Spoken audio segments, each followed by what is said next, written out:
बोल, गौरा गदाधर बोल, गौरा गदाधर बोल, गौरा अद्वैता बोल, गौरा अद्वैता बोल, गौरा अद्वैता बोल, गौरा अद्वैता बोल, बोल हरि बोल, बोल हरि बोल, बोल हरि बोल, बोल हरि बोल, बोल हरि बोल, बोल हरि बोल। हरे कृष्ण सभी को। हरे कृष्णा माता जी, बहुत बहुत धन्यवाद माता जी। हरे कृष्णा। बहुत बहुत सुंदर, सुंदर बहुत माता सुंदर। जी। बहुत हरि बोल हरि माता जी। हरि हरि। बोल। बहुत सुंदर माता जी। बहुत सुंदर। और चूंकि समय हो गया है और मंगलाचरण भी हो चुका है, तो हम शुरू करते हैं आज का सेशन। ओम नमो भगवते वासुदेवाय, ओम नमो भगवते वासुदेवाय, ओम नमो भगवते वासुदेवाय। और याद करते हैं पूज्य गुरु श्री प्रभुपाद जी को, और साथ ही साथ आचार्यों को, शिक्षा गुरुओं को, दीक्षा गुरुओं को, और श्री श्री राधा गोविंदा मंदिर के अध्यक्ष नमो निष्ठा प्रभु जी को नमन करते हैं, आशीर्वाद चाहते हैं उनसे, जिससे कि हम भगवान की वाणी को अच्छी तरह से समझ सकें, पढ़ सकें। और साथ ही साथ आप सभी भक्तों का स्वागत करते हैं। हरे कृष्णा सभी को, हरे कृष्णा। हम 17 अध्याय तक पढ़ चुके हैं, और 17 अध्याय तक यानी कि भगवत गीता एक तरह से भगवान ने बोल दी है। आखिरी अध्याय है, भगवान के दिव्य सूत्र यहाँ पे हैं। मोक्ष योग की बात यहाँ पर हो रही है। प्रभुपाद जी ने इसका नाम रखा है सन्यास की सिद्धि। तो 17वें अध्याय तक जितनी भगवत गीता हमने पढ़ी है भगवान से, जितनी सुनी है, उस सब का निष्कर्ष निकाल रहे हैं यहाँ पर भगवान। अर्जुन को जितना उन्होंने बताया हुआ है, और अर्जुन के द्वारा जो कुछ भी समझा गया है, सुना गया है, वो सब जो है वो हम लोगों को धारण करना है, व्यवहार में लाना है। और 17वें अध्याय तक भगवान ने सब श्रद्धा के विभाग 17वें अध्याय में बताया था, और कहा था कि श्रद्धा कैसे आती है। जैसे हमारे संस्कार होते हैं, जैसे हमारे गुण होते हैं, सतोगुण, रजोगुण, तमोगुण, उनसे हम अर्जित करते हैं श्रद्धा को। और सतोगुणी व्यक्ति देवताओं की पूजा करता है, रजोगुणी व्यक्ति राक्षसों की पूजा करता है, और तमोगुणी व्यक्ति भूत प्रेतों की पूजा करते हैं। और आसुरी तपस्या दंभ से, अभिमान से, अहंकार से की जाती है, काम वासनाओं के द्वारा की जाती है। 3 गुणों में भोजन बताया गया कि सतोगुणी भोजन खाना चाहिए, जो कि आयु को बढ़ाता है, स्वास्थ्य को बढ़ाता है, हृदय को बढ़ाता है। और जो रजोगुणी भोजन होता है, वो खट्टा, नमकीन, गरम, अति वाला होता है। कहते हैं अति होता है, उसमें दुख आता है, उससे शोक रोग आता है। और तमोगुणी भोजन जो है वो झूठा, अस्पृश्य, बहुत पहले का बासी, ऐसा भोजन तमोगुणी लोगों को प्रिय होता है। वो लोग हर काम को विपरीत करते हैं, हम उनको समझ ही नहीं पाते हैं कि वो कैसे ऐसे कर सकते हैं। 3 गुणों में यज्ञ होता है, शास्त्रों के अनुसार यज्ञ होता है, सतोगुणी करते हैं, रजोगुणी किसी कामना से करते हैं, और तमोगुणी व्यक्ति जो होते हैं वो शास्त्रों की अवहेलना करते हैं। वैसे तपस्या भी जो वाणी की, शरीर की, मन की तपस्या है, सतोगुणी जो है वो अच्छा प्रिय बोलते हैं, तमोगुणी कुछ भी बोल देते हैं, और रजोगुणी अभिमान के द्वारा बोलते रहते हैं। और मूर्खता होती है तमोगुणी में, दूसरों को भी उत्पीड़ित करते हैं, खुद को भी उत्पीड़ित करते हैं। और सात्विक लोग दिव्य श्रद्धा के साथ जो है वो उन लोग दान भी देते हैं, कर्तव्य के अनुसार देते हैं, कालों परिस्थिति के अनुसार देते हैं, योग्य पात्र को देते हैं। जो राशि होते हैं वो कर्म फल की इच्छा से करते हैं, अनिच्छा पूर्वक करते हैं। और जो तामसी होते हैं वो अपवित्र स्थान पे अनुचित समय पर अयोग्य व्यक्ति को दान देते हैं। और साथ में कहा गया कि ओम तत्सत की भावना से दान देना चाहिए। ओम तत्सत की भावना हमें हमेशा होनी चाहिए। तो अब जो हमारा अध्याय है उपन्यास संन्यास की सिद्धि, 18वां अध्याय, उसमें कहा गया अर्जुन उवाच संन्यासस्य महाबाहो तत्मिच्छामि वेदितम् त्यागस्य च ऋषिकेश पृथिकेशी निषूदनः। हे महाबाहो, मैं त्याग का उद्देश्य जानने का इच्छुक हूँ। और हे केशिनिषूदन, हे ऋषिकेश, मैं त्यागमय जीवन, संन्यास आश्रम का भी उद्देश्य जानना चाहता हूँ। तो अर्जुन का प्रश्न है केशी निषूदन, केशु निषूदन से। केशी क्या था? एक राक्षस था, घोड़े का रूप लेकर आया था। और भगवान के हाथ तो इतने कोमल हैं, इतने पैर कोमल हैं, लेकिन उसके द्वारा भी उन्होंने जो जोर से मारा, वो परेशान हो गया। तो केशी नाम का राक्षस एक तरह से आप समझिए कि शुष्क ज्ञान का, अज्ञानता का, कर्मकांडी भाव का प्रतिरूप है। और केशी राक्षस का वध करने के कारण भगवान का नाम केशव निषूदन पड़ गया है। तो कह रहे हैं कि हे केशव निषूदन, हे इंद्रियों के स्वामी ऋषिकेश, संन्यास आश्रम का मैं उद्देश्य जानना चाहता हूँ। और कह रहे हैं कि हमें बताइए कि जो संन्यास आश्रम है इसका उद्देश्य क्या होता है, मुझे इस चीज को जानना है। तो क्या उत्तर दे रहे हैं भगवान, अब इसको जानते हैं। कौन पढ़ रहा है माता जी, दीजिए पढ़ने को। हरे कृष्णा। हरे कृष्ण माता जी। अ, हरे कृष्णा। ज्ञानेश प्रभु जी आप श्लोक पढ़िए, आशा कलरा माता जी आप अनुवाद पढ़िए। हरे हरे कृष्ण। कृष्ण। हरे कृष्ण माता जी। हरे कृष्णा प्रभु जी। श्री भगवान उवाच काम्यानां कर्मणां न्यासं सन्न्यासं कवयो विदुः सर्वकर्म फलत्यागं प्राहुस्त्यागं विचक्षणाः। हरे कृष्ण। हरे कृष्ण माता जी, सभी को हरे कृष्ण। भगवान ने कहा, भौतिक इच्छा पर आधारित कर्मों के परित्याग को विद्वान लोग संन्यास कहते हैं और समस्त कर्मों के फल त्याग को बुद्धिमान लोग त्याग कहते हैं।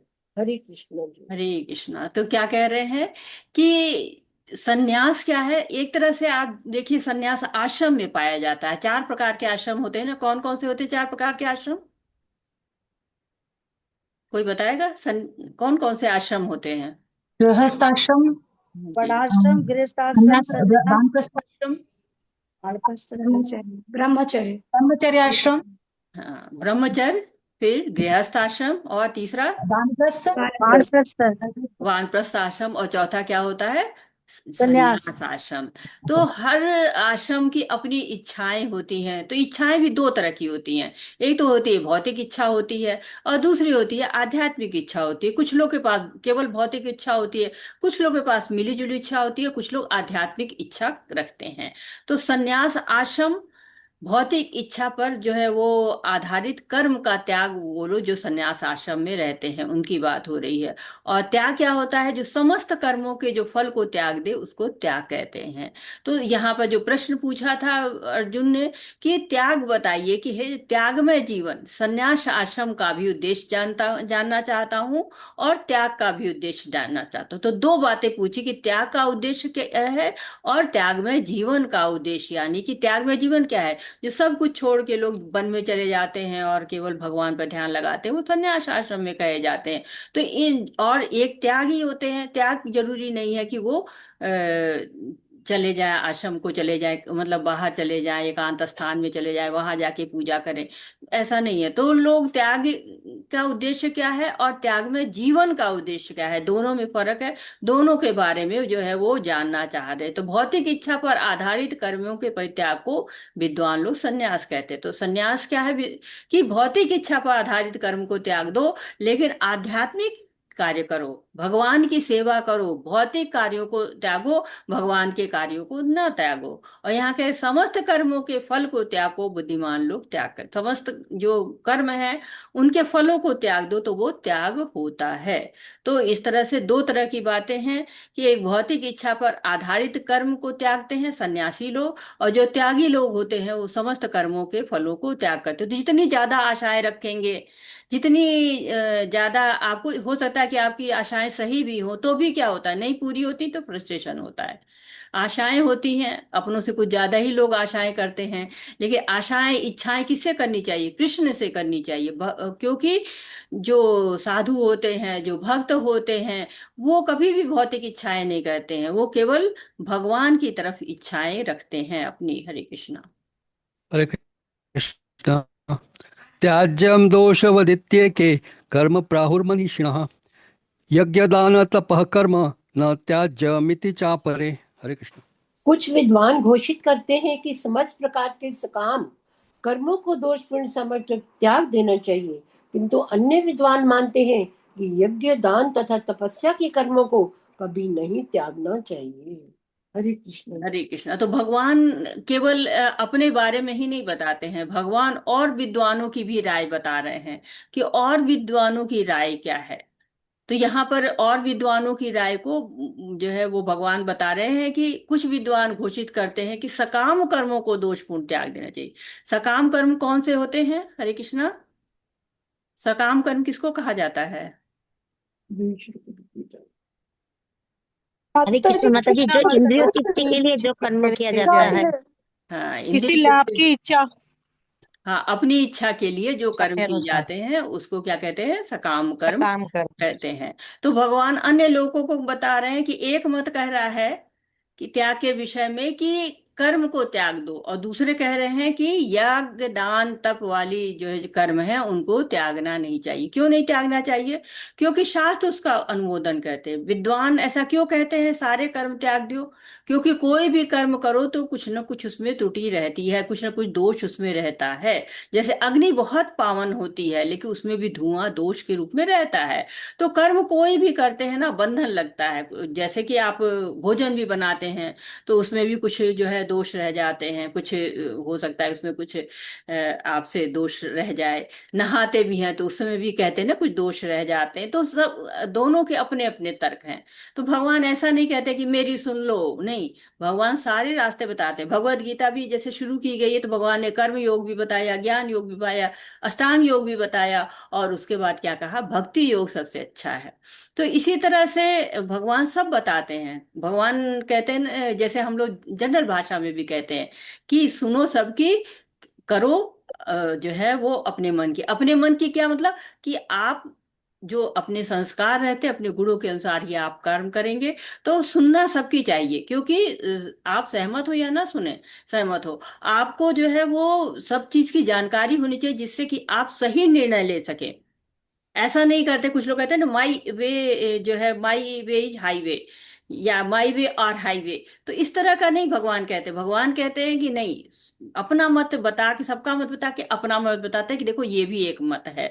तो सारे मतों को जानना चाहिए और उसके अनुसार कार्य करना चाहिए। तो अंतिम प्रश्न एक तरह से आ गया है, महाबाहो अर्जुन का आ गया। तत्व जानना चाहते हैं कि जो है वो जो भगवान से जानना चाहते हैं कि हम जो है वो क्या करें, संन्यास ले लें या फिर हम त्याग कर दें। तो कृष्ण ही है जो सारे संदेहों को दूर कर सकते हैं। और ये आप एक तरह से और भी एक चीज ध्यान दे रहे हो कि ये प्रश्न कहीं भी 17वें अध्याय में नहीं आया हुआ है।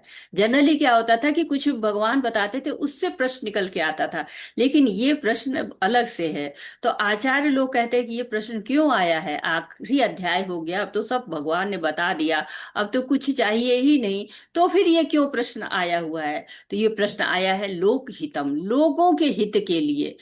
लोग जान सकें कि त्याग में जीवन का उद्देश्य क्या है, और जो है वो जो कर्म है, कर्म फल को त्यागना है वो क्या है, उसका जो है वो आवश्यकता क्या है। तो एक तरह से दो बातें पूछ रहे हैं, एक तो सिद्धांत पूछ रहे हैं और दूसरा पूछ रहे हैं व्यवहार में कैसे लाएंगे।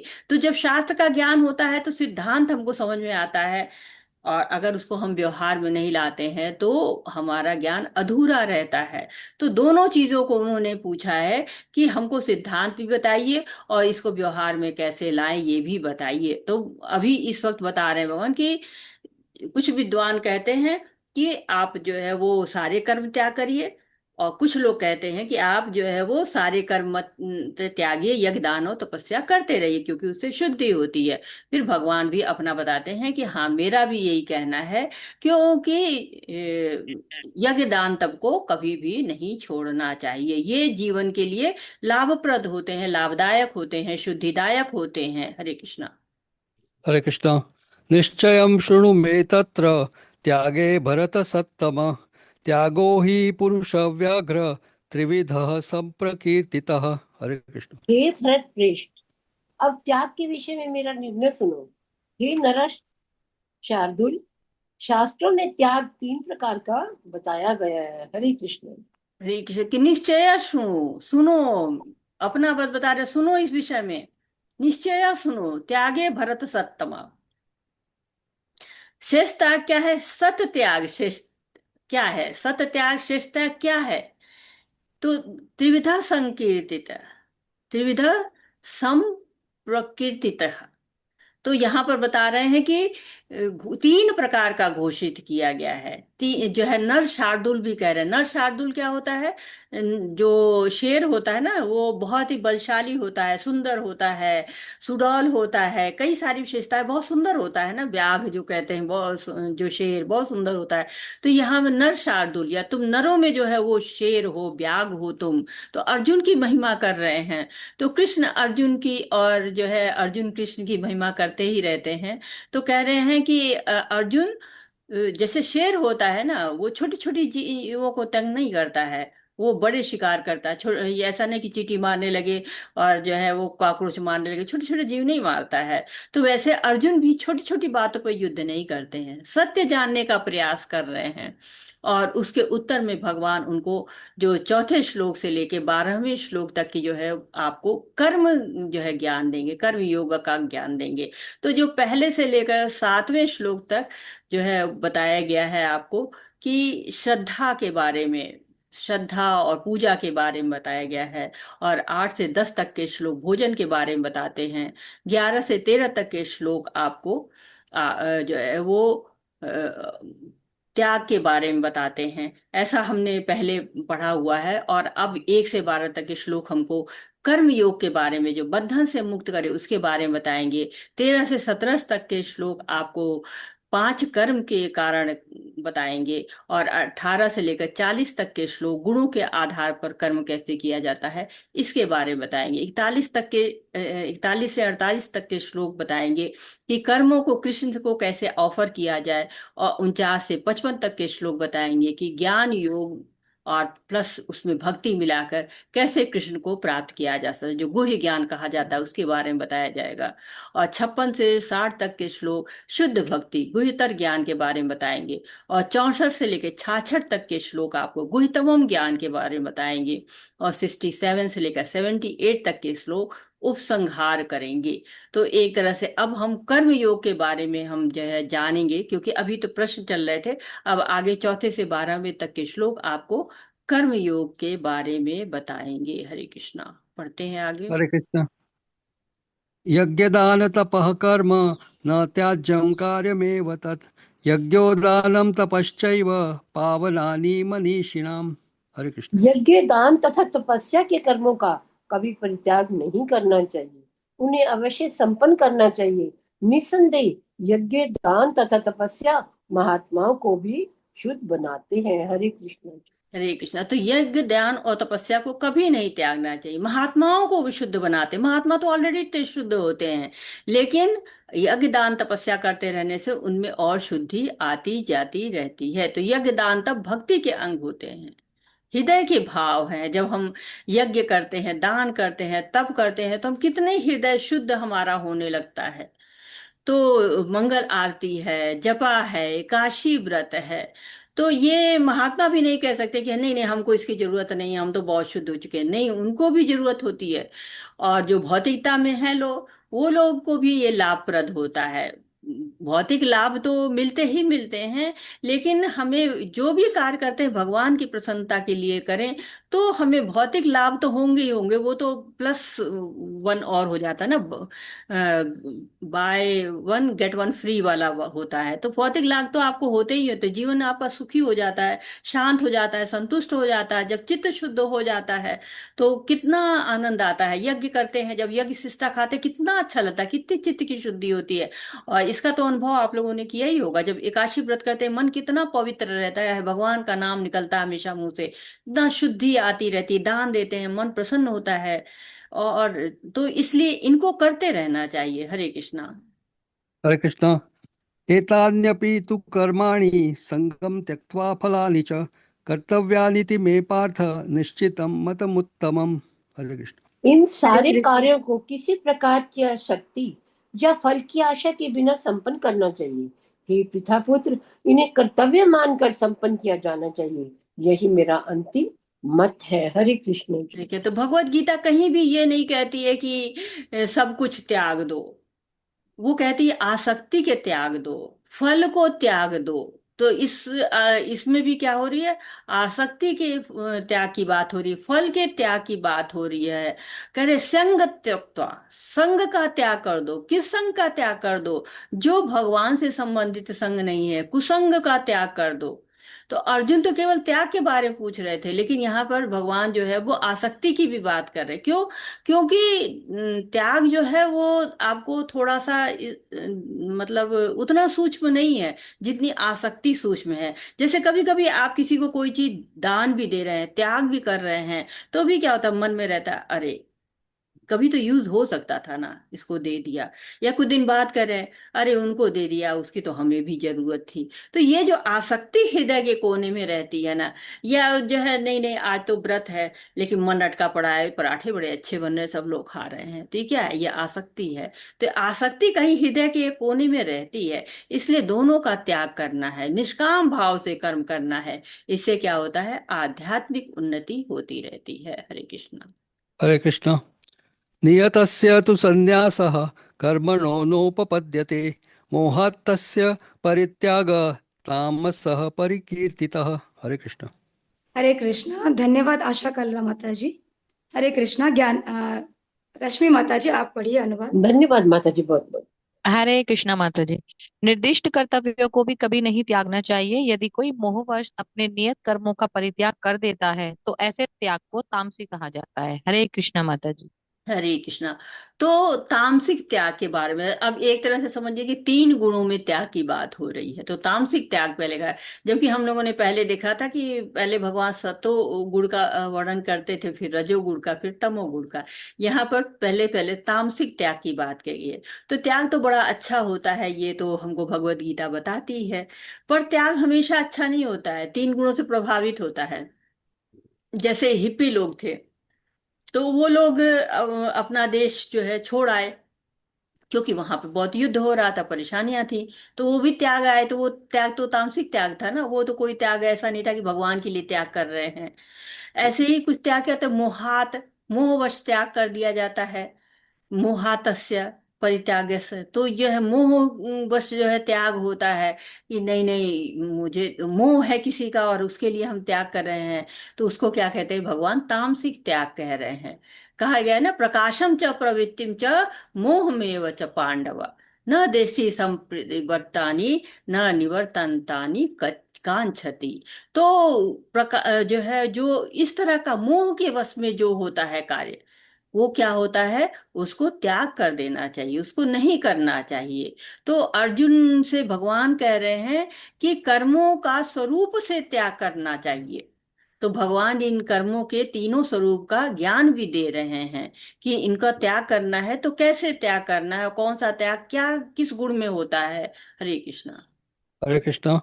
दुःखमित्येव यत्कर्म काय क्लेश भयात् त्यजेत् स कृत्वा राजसं त्यागं नैव त्यागफलं लभेत्। हरे कृष्ण। जो व्यक्ति नियत कर्मों को कष्टप्रद समझकर या शारीरिक क्लेश के भय से त्याग देता है, उसके लिए कहा जाता है कि उसने यह त्याग रजोगुण में किया है। ऐसा करने से कभी त्याग का उच्च फल प्राप्त नहीं होता है। हरे कृष्णा माता जी। हरे कृष्णा। तो राजसिक त्याग की बात हो रही है। अब हम जो है वो कर्म करते हैं तो थोड़ा कष्ट होता है, थोड़ा त्याग करना पड़ता है, तो कैसे करें, क्यों करें भाई, बड़ा मुश्किल है। सुबह सुबह कौन उठे, रजाई का त्याग कौन करे, चादर का त्याग कौन करे, बहुत मुश्किल है। भोग बनाना, अरे पूरा किचन साफ करना पड़ेगा, बर्तन साफ करने पड़ेंगे, बड़ा कष्ट है। कुछ फल ही चढ़ा देते हैं, कुछ मेवा ही चढ़ा दे। मंदिर जाना, अरे इतनी दूर कौन जाए, बहुत जो है वो, और कैब भी टाइम से नहीं मिलती है, ड्राइवर नहीं आया है, ऑटो भी बहुत दूर मिलता है, स्टैंड बहुत दूर है। तो लेकिन वही तुरंत आता है कोई, कहता है चलो मूवी चलते हैं, तैयार होके चल दिए, अब कोई कष्ट नहीं है। तो ये क्या होता है, ये त्याग जो है वो क्या है, राजसी त्याग है। क्योंकि अपने कामनाओं की पूर्ति के लिए रजोगुणी जीवन हो जाता है ना, इच्छाएं हैं, उन्हीं इच्छाओं को पूरी करने के लिए असंतुष्टि है। तो ये जो त्याग होता है, इसके लिए जो त्याग किया जाता है, कामनाओं की पूर्ति के लिए जो त्याग किया जाता है कि नहीं नहीं आज तो हम जो है वो गाड़ी खरीद के लाएंगे, और अपनी एफडी का त्याग कर देते हैं, तो ये त्याग क्या है, रजोगुणी त्याग है। तो कहते हैं grass is greener on the other side, दूसरी तरफ का जो घोड़ा घास चरता था, दूसरी तरफ की घास बड़ी हरी लगती है। वैसे जो रजोगुणी होता है ना, उसको दूसरे लोग के पास की चीजें बड़ी अच्छी लगती हैं, दूसरे लोग के कपड़े अच्छे लगते हैं, गाड़ियां अच्छी लगती हैं, मकान अच्छा लगता है, और ऐसे लोग हमेशा असंतुष्ट रहते हैं। हरे कृष्णा। हरे कृष्ण। कार्यमित्येव यत्कर्म नियतं क्रियते अर्जुन, संगम त्यक्त्वा फलं चैव सत्यागः सात्विको मतः। हरे कृष्ण। हे अर्जुन, जब मनुष्य नियत कर्तव्य को कारणीय मानकर करता है और समस्त भौतिक संगति तथा फल की आसक्ति को त्याग देता है, तो उसका त्याग सात्विक कहलाता है। हरे कृष्ण। हरे कृष्ण। तो संग त्यक्त्वा फल चैव त्याग सात्विको मतः। तो संग त्याग देता है, यानी कि भौतिक संगति त्याग देता है, कुसंगति त्याग देता है, जो गलत संगति त्याग देता है, फलम चैव, और साथ साथ फल की जो आसक्तियां हैं वो भी त्याग देता है। फल क्या करता है, भगवान को चढ़ाता है ना, भगवान के लिए सारे कार्य करता है, बिना फल की इच्छा के जो है वो कार्य करता है, भौतिक जीवन का त्याग करता है। आसक्ति कहाँ किससे होती है, संसार से जो आसक्ति हो जाती है उसका त्याग कर देता है। अनासक्ति लाना है, संसार से अनासक्ति लाना है। तो आसक्ति और अनासक्ति क्या है, दोनों साथ में चलती है। अगर आसक्ति जो आपकी भौतिक जीवन से, उसको आप भगवान से जोड़ दे, अनासक्ति जो आपकी भगवान से है, वो भगवान की तरफ, लेकिन संसार से अनासक्त हो जाए, तो ये एक तरह से जीवन को, इस जीवन को कहा जा रहा है कि आप अपनाएं, सात्विक जो है वो त्याग करें। कहते कि आप देखते हैं कि जो कर्तव्य समझ के लोग करते हैं कि नियत कर्तव्य है हमारा, इसको करना है, और उसको कर्तव्य की भावना से करते रहते, तो भाव लेकिन कर्तापन का नहीं आता कि मैं कर रहा हूँ, अभिमान नहीं आ जाता। ऐसा नहीं कि जो कहते कि कर्तव्य की भावना से कर रहे हैं तो आहा मेरा तो कर्तव्य है, मैंने तो किया है, नहीं, तो रजोगुण हो जाता है वो त्याग। लेकिन जब वो भगवान के लिए किया जाता है, कर्तापन का अभिमान त्याग के किया जाता है, तो वो सात्विक त्याग होता है। कहते हैं कि जैसे त्याग तो करते हैं लोग, माताएं त्याग करती हैं, जब गर्मी भी होती है तो भी बिल्कुल गर्मी में खाना बनाती हैं, पूरा किचन कहते हैं कि गर्म हुआ रहता है, लेकिन तब भी उसमें खाना बनाती हैं। जाड़ा होता है उसमें भी सुबह सुबह उठती हैं, विंटर सीजन में भी नहाती धोती हैं, तब जाके खाना जाती भोग बनाती हैं। तो कष्ट है, ये भी एक तरह का तप होता है, लेकिन ये तप करते हैं जो सतोगुणी त्याग होता है, क्योंकि कर्तव्य समझते हैं हमें अपने परिवार का पालन पोषण करना है, उनको अच्छा भोजन देना है, उनकी सुविधाओं का ध्यान रखना है, तो ये त्याग सात्विक त्याग कहलाता है। हरे कृष्णा। हरे कृष्ण। न द्वेष्ट्य कुशलं कर्म कुशलेनानुषज्यते, त्यागी सत्व समाविष्टो मेधावी छिन्न संशयः। हरे कृष्ण। हरे कृष्णा। सतो गुण में स्थित बुद्धिमानी त्यागी, जो न तो अशुभ कर्म से घृणा करता है, न शुभ कर्म से लिप्त होता है, वह कर्म के विषय में कोई संशय नहीं रखता। हरे कृष्ण। हरे कृष्णा। तो लोग इस जगत में शुभ तो चाहते हैं कि शुभ हमें मिले, लेकिन अशुभ का कोई नाम नहीं लेना चाहता है। लेकिन जो सात्विक होता है ना, उसको संसार के द्वंद शुभ अशुभ से कोई मतलब नहीं रहता है। जैसे ये होता है, अरे बिल्ली रास्ता काट गई, अब जब तक रुके रहेंगे दूसरा ना चला जाए, अरे उसको भी तो बिल्ली रास्ता काटी है, लेकिन नहीं। तो ये क्या होता है, इस तरह का भी लोग शुभ अशुभ का ध्यान रखते हैं। तो कर्म पसंद है लेकिन आध्यात्मिक प्रगति नहीं दे रहा है, या कर्म पसंद नहीं है आध्यात्मिक प्रगति दे रहा है, तो ये हमको शुभ कौन सा है, जो भगवान को आध्यात्मिक प्रगति दे रहा है वो शुभ है, जो आध्यात्मिक प्रगति नहीं दे रहा है वो अशुभ है। तो हमें करना क्या है, हमें आध्यात्मिक प्रगति वाले कार्य करना है, ऐसे कार्य नहीं करना है जो हमें आध्यात्मिक प्रगति न दें।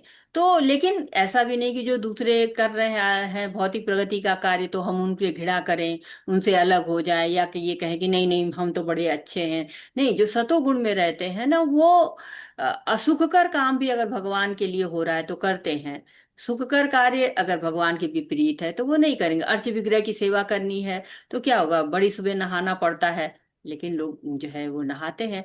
इसी तरह से आप देखिए कि हम जब घरों में होते हैं बहुत वास्तु शास्त्र का ध्यान देते हैं कि नहीं जो है हमको ऐसे इधर की तरफ खिंचन करना है, इधर नकारात्मक ऊर्जा है, उधर की ओर करेंगे तो सकारात्मक ऊर्जा है। ये कहते हैं कि भक्त ये सब नहीं देखता। क्यों? क्योंकि वो सारे कार्य भगवान के मन से करता है, भगवान के लिए करता है। तो कहते हैं ना, मंदिर होना चाहिए तो ईस्ट फेसिंग होना चाहिए।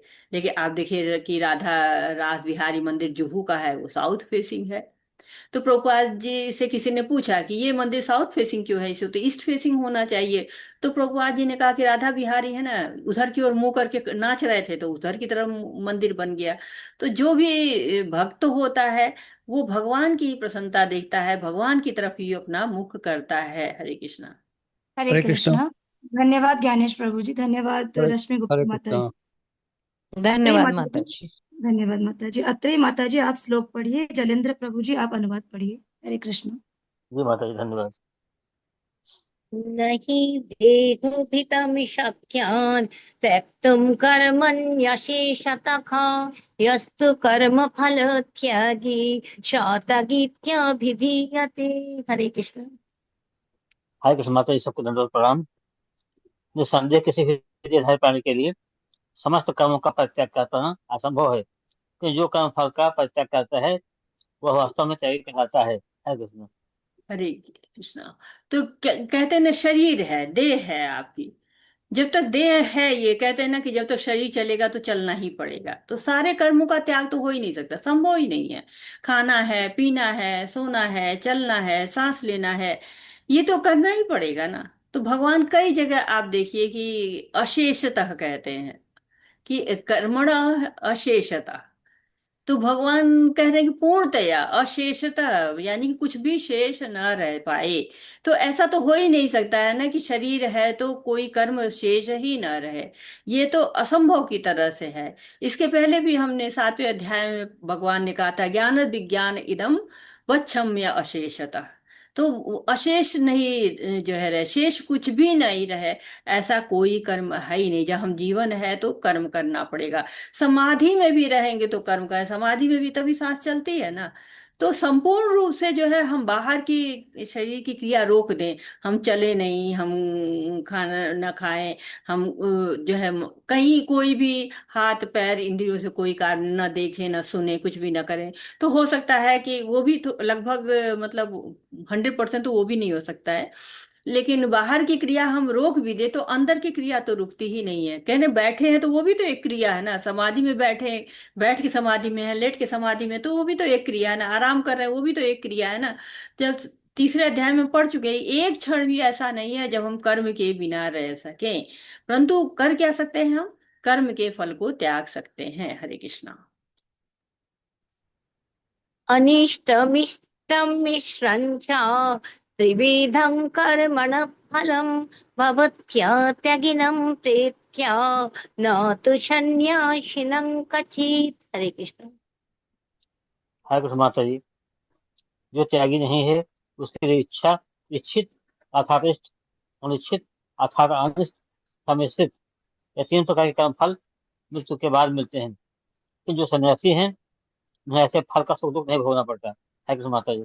हरीश, अनिष्टम, अनिष्ट का मतलब जो हम नहीं चाहते हैं, जिसको हम प्राप्त नहीं करना चाहते हैं, जैसे कि नरक है। इष्टम जो हम चाहते हैं, जैसे स्वर्ग लोग जाना चाहते हैं, बहुत भोग करेंगे। मिश्रम जैसे ये आपको पृथ्वी है, ये मिश्र है, यहाँ सुख भी है, यहाँ दुख भी है, यहाँ भी नरक भी है, यहाँ स्वर्ग भी है। कहते हैं ना कि यही जिंदगी में स्वर्ग नरक दोनों देख लेते हैं। तो और क्या है? प्रेत्य। प्रेत्य क्या है? प्रेत योनि, यानी कि जब मृत्यु हो जाती है, मृत्यु के बाद जब तक देह त्याग हो जाता है, उसके बाद जब तक संस्कार नहीं होते हैं, वो मृत्यु के बाद वाले जो संस्कार वो नहीं होते, तब तक वो प्रेत ही रहते हैं। या वो भी लोग हैं जो त्याग नहीं करते हैं। तो नरक है, स्वर्ग है, मनुष्य का जीवन है। नरक आप एक तरह से ये भी सोच लीजिए कि आपको कोई पशु योनि मिल जाए, या स्वर्ग है तो आपको कोई देवता योनि मिल जाए, या पृथ्वी पर है तो मनुष्य की योनि मिल जाए। तो ये जो भी योनि हम प्राप्त, अनिष्ट प्राप्त करें चाहे इष्ट प्राप्त करें, चाहे मिश्रित प्राप्त करें, वो हमको भोगना पड़ता है। कर्म फल होता है हमारे। स्वर्ग में रहेंगे तो सुख भोगेंगे, नरक में रहेंगे दुख भोगेंगे, पृथ्वी पर रहेंगे तो सुख दुख दोनों भोगेंगे। लेकिन जो सन्यासी हैं, जो सन्यास ले चुके हैं, जो अपने कर्म के फलों का त्याग कर चुके हैं, उनको सुख दुख नहीं भोगना पड़ता है। हरे कृष्णा। पञ्चैतानि महाबाहो कारणानि निबोध मे सङ्ख्यकृतान्ति प्रोक्तानि सिद्धये सर्वकर्मणाम्। हरे कृष्ण। हरे कृष्ण माता जी। हे महाबाहु अर्जुन, वेदांत के अनुसार समस्त कर्म की पूर्ति के लिए 5 कारण हैं। अब तुम इन्हें मुझसे सुनो। हरे कृष्ण। हरे कृष्णा। तो कर्म की पूर्ति के लिए कोई भी कार्य हम कर रहे हैं तो हमको 5 कारण होते हैं। जो बद्ध जीव है उस सब प्रकार के कर्म को नहीं त्याग सकता है। तो क्या करेंगे हम? कर्म फल के त्याग करें, जो कर्म से मिलने वाली कामनाएं हैं उनका त्याग करें। तो ये बताया गया कि कर्म होता कैसे है। पहले तो ये जान लें कि कर्म होता कैसे है, कर्म की सिद्धि होती कैसे है, तब जाके आप उस कर्म के फल का भी त्याग कर पाएंगे। तो हरे कृष्णा। अधिष्ठानं तथा कर्ता करणं च पृथक् विधं विविधश्च पृथक् चेष्टा दैवं चैवात्र पंचमम्। हरे कृष्ण। हरे कृष्ण माता जी। कर्म का स्थान अर्थात शरीर, कर्ता, विभिन्न इंद्रियां, अनेक प्रकार की चेष्टाएं, सब परमात्मा है। ये 5 कर्म के कारण हैं। हरे कृष्ण माता जी। हरे कृष्णा। तो अधिष्ठानम, अधिष्ठान किसको कहते हैं ना, कहते हैं कि जहाँ पे कार्य होता है। जब आपके घर में कोई पूजा होती है तो कहते हैं, अधिष्ठान कहाँ है, कौन सा स्थान है। आके पूछते हैं पंडित जी कौन सा स्थान है जहाँ पे कार्य हो गए। तो जैसे हमने 13वें अध्याय में पढ़ा था ना कि शरीर भी एक कार्य क्षेत्र है। तो शरीर भी जो है कर्म का स्थान शरीर है, शरीर से जो है वो कार्य हो रहा है। फिर कर्ता, कर कौन रहा है, करने वाला कौन है। कभी कभी हम अहंकार को भी कर्ता कहते हैं ना, कहते हैं मैंने ये किया, मैंने वो किया, वो भी एक कर्ता है। तो शरीर के अंदर जो आत्मा है वो भी कर्ता कहलाती है। और कभी कभी जब अभिमान हो जाता है ना इसका कि हम ही कार्य कर रहे हैं, तो इसलिए जो है वो कर्ता और अधिष्ठान दो चीजों का हमको यहाँ पर पता चल गया। इसके बाद क्या है? विभिन्न इंद्रियां, कर्णम, इसको कर्णम कहा जाता है। जो इंद्रियां हैं उनके द्वारा, कहते हैं ना उपकरण है, उपकरण मात्र है। कहते हैं ना कि आंख तो क्या है, ये तो देखने का एक साधन है, तो ये उपकरण मात्र है। कान क्या है, सुनने का एक साधन है। अनेक प्रकार की चेष्टाएं, जो वो कर्णम है, जो इंद्रियां हैं, उनसे हम कैसे कार्य लेते हैं उसको चेष्टा कहते हैं। जैसे पानी पीना है तो हम हाथ उठाते हैं, ग्लास पकड़ते हैं, फिर जो है वो मुंह तक लाते हैं, फिर पीते हैं। तो ये क्या, इसमें दो इंद्रियां काम कर रही है, हाथ काम कर रहा है और जीभ जो है वो काम कर रही है। तो इस तरह से जो चेष्टा है, कहते हैं ना प्रयास करो, कुछ चेष्टा करो, कुछ काम करो, चेष्टा करो, तो ये चीज जो है वो हाथ पैर चलाते हैं, इसको चेष्टा कहते हैं। और उसके बाद क्या है? अनुमति देने वाला कौन है? परमात्मा है। परमात्मा अनुमति देता है, तब वो कार्य होता है। तो कर्ता का स्थान, जैसे कि आप इसको कई तरह से ले सकते हैं, समझ सकते हैं। जैसे कि बच्चा है, एग्जाम देने जा रहा है, तो एग्जाम का जो परीक्षा केंद्र है वो अधिष्ठान है। परीक्षा कौन दे रहा है? जो है परीक्षार्थी दे रहा है। तो वो क्या है?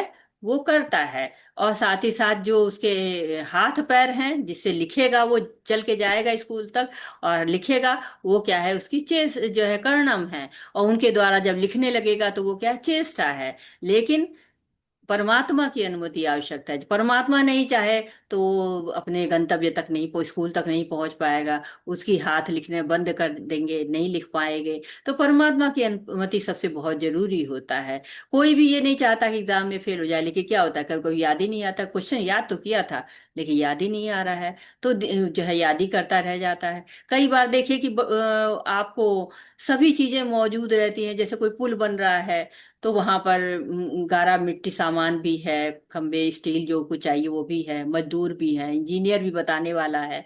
लेकिन पुल बन के तैयार हुआ और पुल टूट गया, तो क्या है? परमात्मा की अनुमति नहीं थी। हरे कृष्णा। शरीरो वाङ्मनोभिर्यात् कर्म पारभते नरः नैयं वा विपरीतं वा पंचैते तस्य हेतवः। हरे कृष्ण। हरे कृष्णा। धन्यवाद जलेंद्र प्रभु जी। रूमा माता जी आप पढ़िए अनुवाद। धन्यवाद माता जी, बहुत बहुत धन्यवाद। श्री माता जी धन्यवाद। हरे कृष्णा। मनुष्य अपने शरीर, मन या वाणी से जो भी उचित या अनुचित कर्म करता है वह इन 5 कारणों के फल स्वरूप होता है। हरे कृष्णा। हरे, तो जो भी कार्य कर रहे हैं ये 5 जरूरी होता है, परंतु उसके बाद भी कभी परिणाम अच्छा होता है, कभी परिणाम नहीं अच्छा होता। एग्जाम दिया, कभी बहुत अच्छे नंबर आ गए, कभी नहीं अच्छे नंबर आए। और प्रभुपाद जी इसको भी शास्त्रों से जोड़ रहे हैं कि शास्त्र के अनुसार हो वो अच्छा है, परंतु जो शास्त्र के विपरीत है, अधर्म युक्त है, वो बुरा है। तो कर्म की बात हो रही है। और कर्म कैसे होते हैं? शरीर से, मन से और वाणी से, तीनों से कार्य करते हैं, हमको दिखते हैं। और इन तीनों में ही विकार हो जाता है, और यही विकार हमको बंधन में डालते हैं। जैसे वाणी से कुछ गलत बोल दिया, शरीर से जो है वो कुछ अहंकार आ गया, तो मन में कुछ गलत विचार आ गए, तो क्या होता है? ये जो विचार विकार आते हैं, इनसे ही बंधन लगता है। हरे कृष्णा।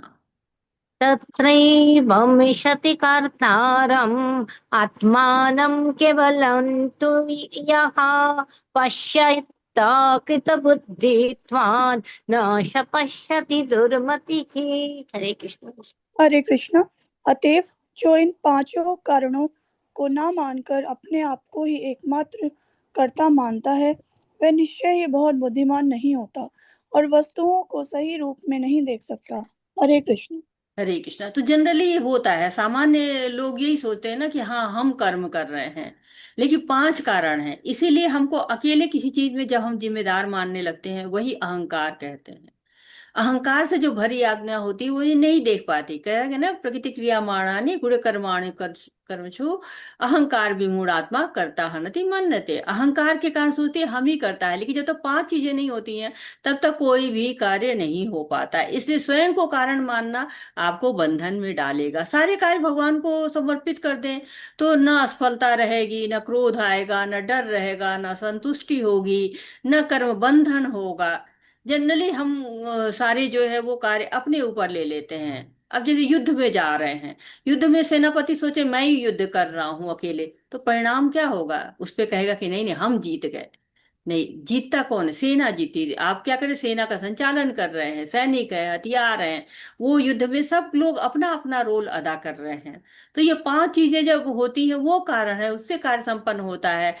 कहते हैं ना कि अगर ऐसा नहीं मानते हैं तो क्या होता है? सही रूप में नहीं देख पा रहे हैं चीजों को, बुद्धिमान नहीं है आप। और जब बुद्धिमान नहीं होता है वो, तो क्या होता है? उसकी दुर्गति होती है। हरे कृष्ण। यस्य नाहङ्कृतो भावो बुद्धिर्यस्य न लिप्यते हत्वापि शैमल्लोकान् न हन्ति न निबध्यते। हरे कृष्ण। हरे कृष्णा। जो मिथ्या अहंकार से प्रेरित नहीं है, जिसकी बुद्धि बंधी नहीं है, वह इस संसार में मनुष्यों को मारता हुआ भी नहीं मारता ना ही वह अपने कर्मों से बंधा होता है। हरे कृष्ण। हरि क्या, न हंति न निबध्यते, न ही वो हंति कहलाता है, मारता वाला कहलाता है, और न ही वो कर्मों से बंधा हुआ होता है। जो क्या करता है? जिसकी बुद्धि बंधन में नहीं होती, जो भगवान के अधीन हो गया, फल की कामना से रहित कार्य कर रहा है, तो वो उसकी सदगति होती है, सुमति होती है। बुद्धि जो है वो मति में रहती है। तो कई बार लोग देखिए कुतर्क करते हैं कि तब तो मैं किसी को मार डालूं, किसी को भी हत्या कर दूं, तो मैं करता नहीं हूं कि मैंने नहीं मारा। लेकिन पुलिस तो नहीं मानेगी, वो तो पकड़ के ले जाएगी। वो तब आप भगवत गीता को समझाते रहिए, नहीं समझा पाएंगे। कि किसी को चाटा मारा और कहा कि मैंने तो नहीं मारा, तो सुनेगा नहीं, वो भी आपको दे के मार देगा।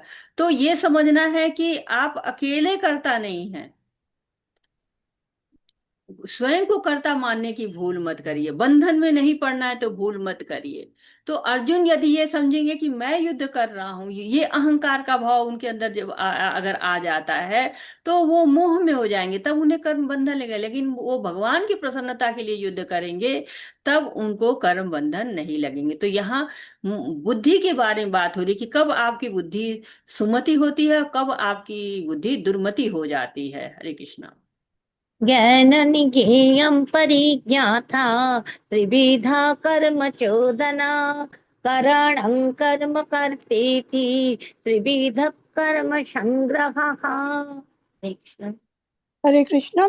ज्ञान के तथा ज्ञाता, ये तीनों कर्म को प्रेरणा देने वाले कारण हैं।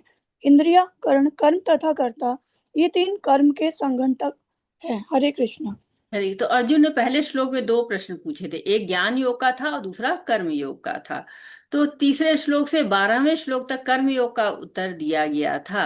और अब जो है वो 13वें से 15वें तक ज्ञान योग का वर्णन करते हुए 5 कारण बताए गए थे। अब ज्ञान, ज्ञेय और ज्ञाता, उसी को थोड़ा सा और डिस्क्राइब कर रहे हैं कि 3 प्रकार की प्रेरणाएं होती हैं। और करण, कर्म और कर्ता, ये 3 प्रकार के संगठक होते हैं। तो ज्ञान है कर्म का ज्ञान, ये कर्म को जो है जानने का उद्देश्य क्या है, कर्म क्या किस लिए हो रहा है। और ज्ञाता जो कर्म को जानने वाला है, ये तीनों क्या है, इससे कर्म की प्रेरणा मिलती है। जैसे पानी पीना है तो आपको क्या है, ज्ञान हो गया कि मुझे प्यास लगी है। ये क्या है कि जो है तुष्टि करनी है, जो आपको प्यास लगी उसकी तुष्टि करनी है। और ज्ञाता कौन है, जो जीव है वो जानता है कि मुझे प्यास लगी है। ये तीनों क्या है, इसके ये जब रहते हैं तो आप पानी पीते हैं। क्यों? क्योंकि ज्ञान हो गया, आपको पानी पीने का उद्देश्य भी पता चल गया और जानने वाला भी, तीनों का पता चल गया। तो प्रेरणा मिलती है कि हाँ, हमको पानी पी लेना चाहिए। अब पानी पिएंगे कैसे, उसके लिए चाहिए क्या, तो इंद्रियां चाहिए। इंद्रियों के द्वारा वो पानी आएगा, वो कर्म होगा। और कर्ता चाहिए, क्योंकि कर्ता ही तो पानी पिएगा। कर्म क्या है, पानी को ले आना। इंद्रियां पानी को धारण करेंगी। तो ये तीनों कर्म के संगठन, जनरली जो रेसिपी कहा जाता है ना, कि रेसिपी में ये इंग्रेडिएंट चाहिए, तो इंग्रेडिएंट है, इनके बिना जो है वो कर्म संपन्न नहीं होगा। और ये जो है वो कर्म की प्रेरणा देंगे। तो ये एक तरह से इनके द्वारा जब ये 6 चीज रहेंगी तो कर्म आपको होता हुआ दिखेगा। हरे कृष्णा। हरे कृष्णा। ज्ञानं कर्म च कर्ता च त्रिधैवो गुणभेदतः पृच्छते गुणसङ्ख्याने यथा वच्छृणुतन्नपि। हरे कृष्ण। हरे कृष्णा। धन्यवाद रुमा माता जी। मधु कपूर माता जी, आप अनुवाद पढ़िए। हरे कृष्ण। हरे कृष्णा माता जी, हरे धन्यवाद, आपने पठन का अवसर दिया। श्लोक 19। प्रकृति के 3 गुणों के अनुसार ही ज्ञान, कर्म तथा कर्ता के 3 भेद हैं। अब तुम मुझसे इन्हें सुनो। हरे कृष्णा। हरे कृष्णा। तो आप लोग सभी लोग जानते हैं कि सभी चीजें गुणों से प्रभावित होती हैं। तो अब तीनों गुण के अनुसार अब जानना है हमें ज्ञान के बारे में, कर्म के बारे में और कर्ता के बारे में। हरे कृष्णा। हरे कृष्णा। धन्यवाद अत्रे माता जी। धन्यवाद अत्रे माता जी। अ, हरे कृष्णा। प्रभा कुमारी माता जी, आप श्लोक पढ़िए। हरे कृष्ण माता जी। सर्वभूतेषु येनैकं भावं व्ययमिच्छते अविभक्तं विभक्तेषु तज्ज्ञानं विद्धि सात्विकम्। हरे कृष्ण। हरे कृष्णा। जिस ज्ञान से अनंत रूपों में विभक्त सारे जीवों में एक ही अविभक्त आध्यात्मिक प्रकृति देखी जाती है, उसे ही तुम सात्विक जानो। हरे कृष्णा। हरे कृष्णा। तो ये जो श्लोक है आपका, ये एक तरह से ये श्लोक अद्वैतवादियों को बहुत पसंद आता है। इस श्लोक को अद्वैतवाद जो लोग मानते हैं कि हम भी भगवान है, तुम भी भगवान हो, तो कृष्ण ये नहीं कहते हैं कि शास्त्र पढ़ो तभी तुम सतगुण में आ सकते हो, बल्कि जो किसी में भी, हर जीव में भी, क्योंकि सबको पढ़ना नहीं आता है, सब लोग पढ़ नहीं सकते हैं, सब लोग सच की समझ नहीं सकते हैं। लेकिन जो इतना जान जाए कि परमात्मा है, हर जीव के अंदर एक परमात्मा है, और तो वो सतोगुणी होता है। शरीर के स्तर पे आप देखिए तो सारे जीव आपको अलग अलग दिखेंगे। कोई कुत्ता की योनि में है, कोई बिल्ली की योनि में है, कोई गधे की योनि में है, कोई गाय की योनि में है, कोई मनुष्य की योनि में है, कोई गंधर्व है, कोई यक्ष है, कोई राक्षस है। तो सब जीव अलग अलग दिखेंगे, लेकिन आध्यात्मिक एकता है क्या, सबके हृदय में भगवान का निवास है। और जो भगवान ने पुरुषावतार लिया, कर्णोदक्षाय विष्णु से विस्तार हुआ, गर्भोदक्षाय विष्णु, गर्भोदक्षाय विष्णु से क्षीरोदक्षाय विष्णु, क्षीरोदक्षाय विष्णु से अनंत जो है वो विस्तार लेते हैं। और हर देवता, मनुष्य, पक्षी, पौधा, जलचर, उभयचर, नभचर, जो भी आप देखते हैं, जितनी भी योनियां आप देखते हैं, सब में परमात्मा का अंश है, पराशक्ति है सबके अंतर्गत। जो ये जान जाता है वो सतोगुणी है। हरे कृष्ण। हरे कृष्ण। पृथक्त्वेन तु यज्ज्ञानं नानाभावान् पृथग्विधान् वेति सर्वेषु भूतेषु तज्ज्ञानं विद्धि राजसम्। हरे हरे कृष्ण। कृष्णा। श्लोक 21। जिस ज्ञान से कोई मनुष्य विभिन्न शरीरों में भिन्न भिन्न प्रकार का जीव देखता है, उसे तुम राशि जानो। हरे कृष्णा। हरे कृष्णा। पृथक्त्वेन, ये हम पहले भी पढ़ चुके। एकत्वेन पृथक्त्वेन, जो पृथक पृथक जानता है। रास्य ज्ञान है, जो कि जानता है कि शरीर ही जो है आत्मा है। शरीर अलग है, आत्मा का ज्ञान उनको जो है वो अलग चीज हो जाती है। आत्मा शाश्वत है, भगवान से युक्त है, एक ज्ञान। आत्मा शरीर से अलग है, ऐसे भी ज्ञान है। तो तरह तरह के जो है अलग अलग धारणाएं रहती हैं कि शरीर आत्मा है, आत्मा शरीर अलग है, आत्मा का ज्ञान क्षणिक ज्ञान है। इस तरह के लोग धारणाएं बनाए रहते हैं। ये सब क्या है, जब देह के स्तर पर ये सारे ज्ञान रहते हैं तो क्या होते हैं, राजसिक ज्ञान होते हैं।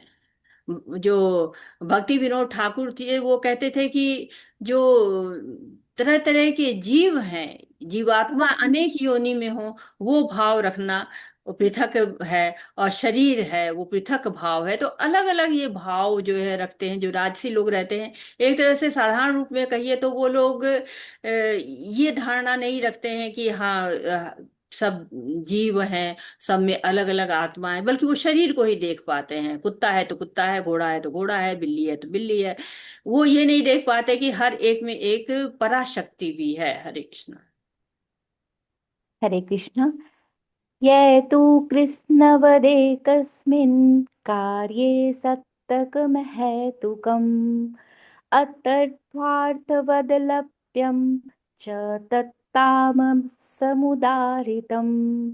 हरे कृष्ण। हरे कृष्ण। हरे कृष्ण। धन्यवाद मधुकर माता जी, धन्यवाद। ललिता माता जी, धन्यवाद आप माता अनुवाद जी। हरे करें। कृष्णा। हरे कृष्णा। हरे कृष्णा। और वह ज्ञान जिससे मनुष्य किसी एक प्रकार के कार्य को जो अति उतुच्छ है सब कुछ मानकर सत्य को जाने बिना उसमें लिप्त रहता है, तामसी कहा जाता है। हरे कृष्ण। हरे कृष्ण। तो क्या कह रहे हैं भगवान यहाँ पे कि जो देह से ही आ सकता है। देह आत्मा का एक तरह से आवरण कहा जाता है ना, कपड़ा है, रैपर है। जो चीज हम कुछ लाते हैं तो एक चीज में रैप लेके आते हैं, वैसे आत्मा का रैपर है वो। परंतु यदि आत्मा जो है वो जीव को ही मतलब जो आत्मा को पराशक्ति नहीं मानता है, बल्कि सबको तुच्छ जो है वो कह रहे हैं कि हाँ ये शरीर ही है बस, और कुछ भी नहीं, इस तरह जो मानता है, वो क्या होता है कि तामसी होता है। क्योंकि वो सत्य को जानता ही नहीं है, ज्ञान ही नहीं है। वो एक तरह से वो कुछ सोचना ही नहीं चाहता है, बद्धता में रहता है, न शास्त्रों को पढ़ता है। कुछ कहते हैं कि ये जीव रूप में आपको दिख रहा है, लेकिन गधे के रूप में है। वो आत्मा को भी पदार्थ मान लेता है, शरीर को भी पदार्थ मान लेता है। वो आत्मा और पदार्थ शरीर में अंतर ही नहीं कर पाता है कि आत्मा जो है वो पराशक्ति है और जो शरीर है वो अपराशक्ति है। ये सब वो नहीं समझ पाता है। परिश्रम कर रहे हैं, कठिन परिश्रम कर रहे हैं, लेकिन दिशा ही गलत है। जब सही दिशा में परिश्रम नहीं करेंगे तो कैसे आपको सही परिणाम आएगा, जब जानेंगे नहीं कि आत्मा जो है वो भगवान का अंश है। ये तो पता होना चाहिए ना। और तो एक तरह से आपका एग्जाम हो रहा है, इंग्लिश का पढ़ के चले गए, मैथ, तो क्या होगा, परिश्रम भले बहुत किया लेकिन परिणाम कुछ भी नहीं होगा। तो ये जड़ विद्या जो है वो क्या होती है, ये माया का वैभव कहलाती है। वो भजन गाते हैं भक्ति विनोद ठाकुर की, जड़ विद्यावत मायार वैभव, जीव के कराए गधा तो मोरे भजन बाधा। तो भजन में बाधा आती है अगर जड़ विद्या ही आपकी जो है वो आप उसी को सब कुछ समझ लेते हैं। हरे कृष्णा। सब कुछ जड़ समझ रहे हैं आप, किसी को भगवान का अंश समझ ही नहीं रहे हैं, आत्मा जान ही नहीं रहे हैं। हरे कृष्ण। हरे कृष्ण। नियतं सङ्गरहितमराग द्वेषतः कृतम् अफलप्र अफलप्रेपसुना कर्म यत्तसत्त्व सात्विकमुच्यते। हरे हरे कृष्ण। कृष्ण। जो कर्म नियमित है और जो आसक्ति राग या द्वेष से रहित कर्म फल की चाह के बिना किया जाता है वह सात्विक कहलाता है। हरे कृष्ण। हरे कृष्ण। तो अब कर्ता के बारे में बताने के बाद बताया गया कि तीन गुणों में कर्म कैसा होता है। तो जो वर्ण और आश्रम के अनुसार जो कर्म बनाए गए हैं, जो शास्त्रों पे आधारित कर्म हैं, उनको करना है, न कि जो निषिद्ध कर्म कहा गया है। मतलब नियत कर्म होना चाहिए, आसक्ति नहीं होनी चाहिए, देहाभिमान नहीं होना चाहिए, कर्तव्याभिमान नहीं होना चाहिए।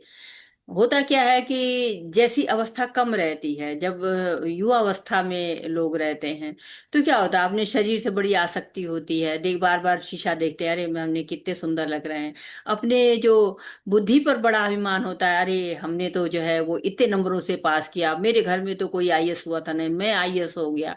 वो कभी ये नहीं सोच पाते कि ये सब क्या है, भगवान की देन है, जो लंबाई है, चौड़ाई है, रंग है, या फिर आपकी बुद्धि है, ये सब नहीं सोच पाते। उनको सब में आसक्ति बनी होती, जब आसक्ति होती है तो उसमें राग द्वेष भी आता है।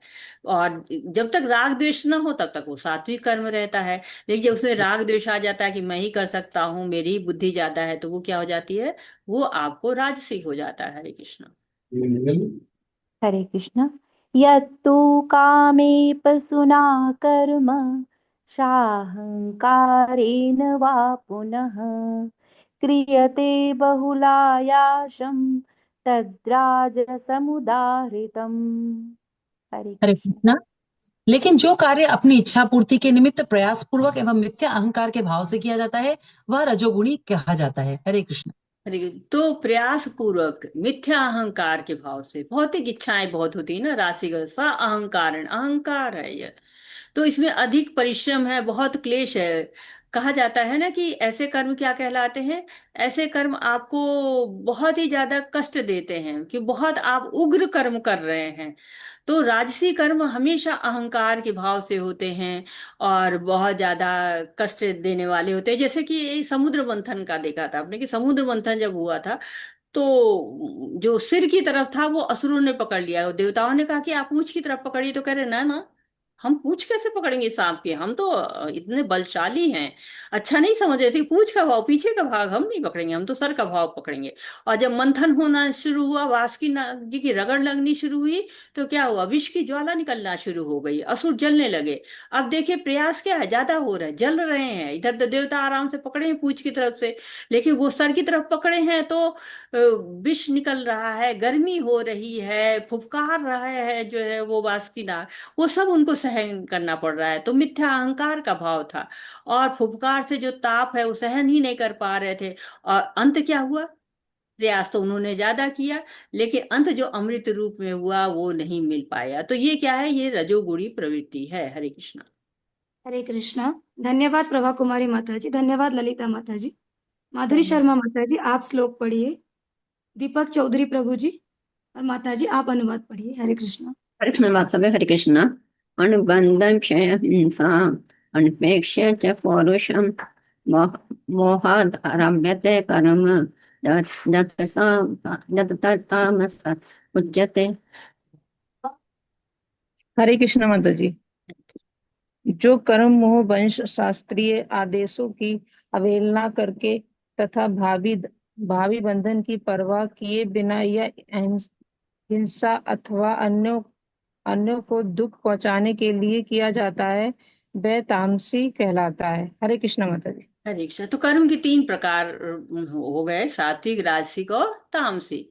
भागवतम में भी इसका वर्णन किया गया है कि मद अर्पणा निष्फलम व सात्विक निज कर्म तत् राजसम फल संकल्प हिंसा प्रायदित तामस। तो जो हिंसा द्वेष किया जाता है वो तामसिक कर्म होता है। तो क्षयम और हिंसा दो वर्णन है। क्षयम किसके प्रति होता है, पदार्थ के प्रति होता है, जड़ के प्रति होता है, किसी को नुकसान पहुंचा देना। जैसे गुस्सा हो जाते हैं लोग तो खिलौना तोड़ दिया, मेज तोड़ दी, टेबल तोड़ दी, चेयर तोड़ दी, और लैपटॉप तोड़ दिया, मोबाइल तोड़ दिया, बर्तन तोड़ दिया, ये क्या हो जाता है, पदार्थ को। और हिंसा किसके प्रति होती है, चेतना के प्रति। जो लोग जीव, जैसे कि किसी जानवर को मार दिया, इंसान को मार दिया, तो ये क्या हो जाता है, आपको चेतना के प्रति हिंसा होती है। और साथ ही साथ क्या कहते हैं, अनपेक्ष, बिना विचार किए। तो यहाँ पर इसका अर्थ है कि इसकी अपेक्षा नहीं होती, इसकी इच्छा नहीं होती, लेकिन फिर भी वो कर कर लेते हैं। जो तामसिक इतने मूर्ख होते हैं, परिणाम पर विचार ही नहीं करते हैं। तो ऐसे लोग हमको मिलते हैं। आपको देखिए, सड़क के किनारे बैठ जाएंगे, आते जाते लोगों पे फब्तियां कसेंगे, कूड़ा इधर उधर फैलाएंगे, लोग दूसरे के दरवाजे पर रखाते हैं, चूहे छोड़ाएंगे दूसरे के दरवाजे पर, सड़क पर लड़ना ही शुरू कर देंगे। ये नहीं सोचेंगे कि सड़क तो चलने के लिए, लड़ने के लिए नहीं है। तो ऐसे जो कृत्य होते हैं, ये तामसिक कृत्य कहलाते हैं। दूसरे को दुख पहुंचाना होता है, दूसरों को कष्ट देना होता है। तो कहते हैं ना कि उत्तरदायित्व विहीन कर्म विनाशकारी है, क्योंकि इससे शास्त्रीय आदेशों का विनाश होता है। यह प्राय हिंसा पर आधारित होता है, अन्य जीवों के लिए दुखदायी होता है। तो तामसिक कर्म हमेशा ही दूसरों को दुख देने वाले होते हैं, खुद को भी दुख होते हैं। इतने जोश में आ जाएंगे कि कहीं आधी रात को बैठ के कोयला ही तोड़ने लगे तो पूरी रात कोयला ही तोड़ते जाए, लकड़ी काट रहे तो लकड़ी काटते रहे, इतनी जिद हो जाएगी। तो कुछ उनको मतलब दूसरों की दुख की परवाह भी नहीं होती, अपने दुख की भी परवाह नहीं होती है। ऐसे कर्म क्या कहते हैं? तामसी कर्म कहलाते हैं। तो हम यहीं पे रुकते हैं आज। वाचा कल्पतरुभ्यश्च कृपा सिंधुभ्य एव च पतितानां पावनेभ्यो वैष्णवेभ्यो नमो नमः। अनंत कोटि वैष्णव जयंती की जय, शील जय प्रभुपाद जी की जय, जय हो। भगवत गीता की जय, सभी भक्तों की जय, आज की कक्षा की जय। हरे कृष्णा हरे कृष्णा, कृष्ण कृष्णा हरे हरे, हरे राम हरे राम, राम राम हरे हरे, हरे हरे, हरे हरे हरे कृष्णा, कृष्ण कृष्ण कृष्णा हरे हरे, हरे हरे हरे राम, राम राम राम राम राम हरे हरे। हरे कृष्णा। सभी का बहुत बहुत धन्यवाद। और आपका कोई प्रश्न है, कोई सुझाव है, थैंक यू आप माता कुछ जी, कहना थैंक यू चाहते सो हैं, मच। कुछ ऐड करना चाहते हैं, कुछ त्रुटि सुधार चाहते हैं, तो मोस्ट वेलकम। हरे कृष्णा सभी को, हरे कृष्णा। शुभ माता जी, हरे कृष्णा।